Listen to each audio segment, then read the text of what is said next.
ముఖ్యమంత్రి గారికి నేను నా నియోజకవర్గంలో super critical thermal power plant పెట్టమని చెప్పి రిక్వెస్ట్ చేశాను. సూపర్ క్రిటికల్ అంటేనే జీరో పొల్యూషన్.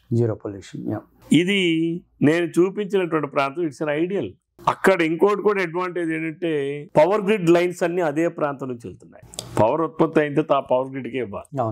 దూరంగా ఉంటే వీళ్ళు మళ్ళీ టవర్స్ వేసుకోవాలి, దానికి ఒక ఎక్స్పెండిచర్. ఈరోజు ఆ పరిస్థితి కూడా ఉండదు. వాళ్ళకి నీళ్లు కావాలి. ఈరోజు నాగావళి వంశధార నదుల అనుసంధానం కాలువ ద్వారా నీళ్లు అవైలబిలిటీ వచ్చాయి. అలానే వాళ్ళకి ట్రైన్ వేసుకోవాలన్నా, రైల్వే స్లైడింగ్ పెట్టుకోవాలన్నా సరే ఆంధ్రప్రదేశ్ రైల్వే స్టేషన్ నుంచి ఆ ప్రాంతానికి జస్ట్ 10 kilometers రైల్వే. సో దీనికి కేంద్ర ప్రభుత్వం, దానివల్ల కేంద్ర ప్రభుత్వం వరకు అక్కల, ఇది రాష్ట్ర ప్రభుత్వం ఆలోచనే.